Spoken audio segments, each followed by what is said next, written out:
So here we have a good question, excellent question. What about Chris McCormack? This is in reference to a Mark Cavendish too skinny video I just made. What about Chris McCormack at 5'11", weighs between 175 to 185? Not sure about that. Pretty versatile athlete, definitely. Can cycle, run, swim, like very people well can. Some say he's the best triathlete of all time, not a stick figure. Well, I say Chris McCormack is a stick figure, and here's a picture of him. I don't know. When you got your ribs sticking out of your chest, I wouldn't call that a healthy weight. Now, here's the thing though. You got to look like that if you want to swim, ride, and run that fast. That's just how it is. You can't look like Schwarzenegger and go as fast as people like this. Even if you're a chick, Chrissy Wellington.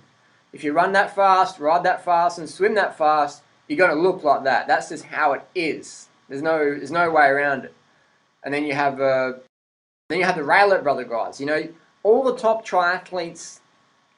Here's the bottom line: whatever sport you're doing, you've got to look like everyone else. If you're a bodybuilder, you're not going to look like a cyclist. You're going to look like a bodybuilder. If you're a cyclist, you're not going to look like a bodybuilder. If you're a hill climber, you're going to look a little bit more like a hill climber than a sprinter. But then again, here we have guys like Tor Hushovd, which is a heavyweight. This guy here is a heavyweight cyclist, and he's a sprinter. When the road goes up, he gets dropped, and here's an example of a climber. When the road goes up, this guy flies off the handle. So you can see that there's not much difference. Everyone in cycling, when it comes to endurance sports, you've got to be rail thin. But at the same time, this is where the eating sort of thing can go on, and the drug abuse and the stimulant abuse, and you know, that's maybe another topic for another video. But I'm saying that eat a lot of calories, eat healthy, eat a lot so you can train to get the results you want, and avoid getting caught up in the trying to stay race lean all year long.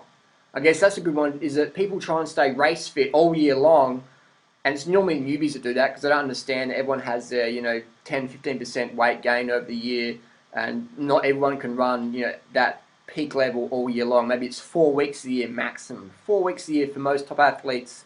Some exceptional athletes can peak for 8 weeks, 2 4-week blocks a year, but most of it's just 4 weeks a year where you really sharp peak, and then everything's just from then on. That's why you don't see people winning everything all year round when it's at the top level. So you always want to factor in that you got to be realistic, and you can't have race weight all year long. And if you try to do that, you're gonna fucking be a nut job to be around. You're gonna burn out. It's so hardcore, and it's just not sustainable. I mean, I use things like these little power meters, stuff like that. I use tools like this to let me know if I'm training too much or not enough, etc. I like to train bare bones minimum because I like to be fit all year round. I don't really peak too much. I do normally peak in March. March is when I'm really flying in March, and then over the winter months I don't do much. This is my out of shape condition at the moment.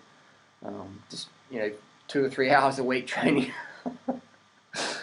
I like to eat, man. I'd rather sit down and eat than go and train. That's the beauty of this high carb lifestyle. Vegan lifestyle, high carb, low fat. You can eat more than you train. I eat more. I spend more time eating than training. And that's a great way to be, is you can stay healthy. Yeah, it's all about health. It's not about starving yourself. It's about feasting. Don't get caught up. Don't do the Jan Ulrich where you starve and then you blow out. That's not what we want. We want to be lean and healthy for life, okay? Healthy is the focus. Focus on health in doubt. If in doubt, focus on health. Thanks for watching. Post your comments and questions down below. We'll do more videos. It's a pretty in-depth conversation. We'll cover this more. Post your questions down below and let's get started. If you want to learn more, subscribe to the cult. Thanks for watching. Peace.